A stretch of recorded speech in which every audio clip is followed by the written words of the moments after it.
Hello, everyone. Welcome to episode 3 of How Stories Work. Today, I want to talk about Raiders of the Lost Ark and discuss something that I think is very interesting. If I go into the premise builder here for subtext, and you'll see up at the top it asks, what kind of a story do you want to write? Action adventure. It's the default one that I have set in here, and Raiders of the Lost Ark comes up here.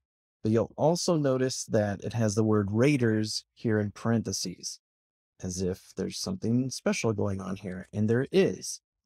And when you look at the arrangement of 4 through lines in a complete story, you'll see the narrative personality of that story. And here, the action adventure has the main character's through line in universe domain, and the objective story plot in the physics domain, the relationship story through line in the psychology domain, and the influence character through line in the mind domain. This is the very typical setup for an action adventure. A secondary part of that is what type of an action adventure is this? So there is a conventional way to do action adventure, and there's an atypical way.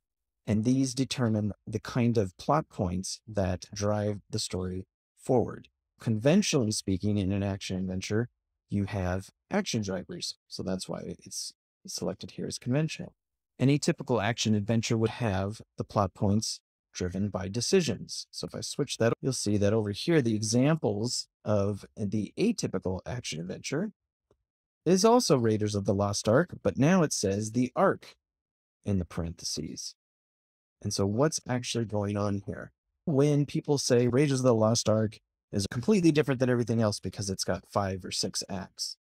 It doesn't have 5 or 6 acts. What they're really referring to is this idea that there are actually 2 story forms going on in Raiders of the Lost Ark. That's why it's a little bit longer than most action adventures, and also why people who don't understand what story forms are will refer to what it is that they know. So if they only know acts and they only know 3 acts, then when they don't realize that a work can have more than one story going on at once, what they'll do is say, this is a special case and there's 5 acts or there's 6 acts. When really it's the same amount of acts in any story. It's just there's 2 of them. And the difference has everything to do with what is actually being talked about within the story form. A story form is just a very specific, detailed schematic of a dramatic argument. So these are just 2 different arguments. The first argument that we'll go over is the Raiders one. All right, so this is the Raiders story here. And this argument for Raiders of the Lost Ark is virtuous are those who become allies to the enemy by stopping the hunt, which is a weird thing to be arguing. You know that part of the story at the end where he has a decision whether or not he's going to blow up the Ark, and he decides not to.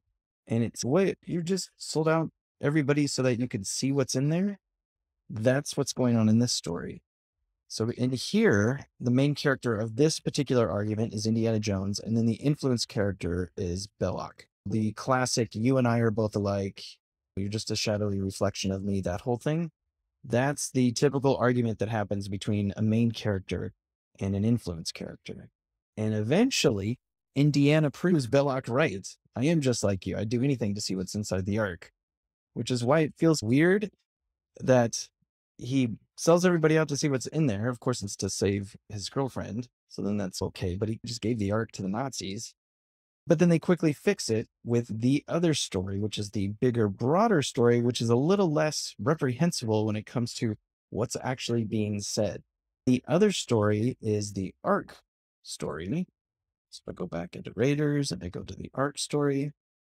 This is the story that starts when he talks with Brody at the beginning, and then at the end when he makes his decision to keep his eyes closed.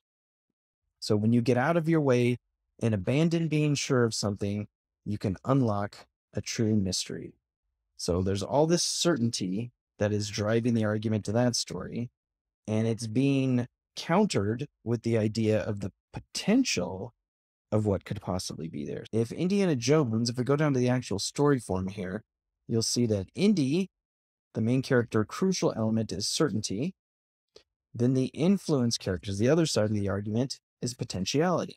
And that's what you find with Brody, Sala, and the Ark. So there's the first conversation with Brody when he's got the gun and he's getting ready to go on the adventure. And Brody says there might be something there. And Indy says, I don't believe in hocus pocus. Brody's coming with potential. Indy's coming with certainty. It's a very different argument than you and I are very much alike with Belloc and Indy. That's why the film feels so rich, is because there are the two different arguments going on. So we have Brody here as an influence character, and he actually hands off the argument of potentiality to Sala. When Indy meets Sala and they're talking up there on the rooftop, maybe this is something that's not supposed to be opened. And again, Indy is of the viewpoint that there's nothing to worry about. I'm not worried about this kind of stuff. And then finally, that perspective gets handed off to the actual arc itself when he's doing the thing with the sunlight and it's coming up, and he starts to think there might be a little bit more potential of danger here. And so at the end of that story, he eventually does abandon that certainty for the potentiality when he tells Marion to close her eyes. And that's the end of that story. In order to play these all out, you have these different acts that are going on: signpost 1, 2, 3, and 4, what most people consider as acts. Dramatica theory labels them as signposts. So you can imagine here we have 16 signposts. Essentially, there are 4 acts that are divvied up among the 4 through lines. And then these mix with the other story, which is the one between Indy and Belloc, which is right here. And if we go into that one, now the argument is between pursuit and avoid. Belloc is very much pursuit. And then Indy is, I'll do anything to make sure you don't get it, until he eventually does allow him to do it. He gives up trying to prevent him all the time and gives it to him. So he loses the arc. That's why it's a failure outcome. It's shown to be a good thing because you didn't kill your girlfriend. But then that argument, because it's like a weird thing to be arguing, especially in 1981, they quickly clean it up with the other story. And that's what makes Raiders of the Lost Ark such a powerful and thematically rich film, is the fact that it has 2 different story forms going on. Same thing happens in Empire Strikes Back, which, strangely enough, has the same screenwriter. That's what I wanted to go over with how stories work, and to explain why Raiders of the Lost Ark feels like it has 5 or 6 acts, when in fact what's really going on are there are 2 completely different arguments, 2 completely different story forms, and that in order to tell 2 complete arguments takes a little more time and will feel sometimes like there are extra acts. That's it for this episode of How Stories Work. If you have any questions, please let me know, and I will talk to you soon.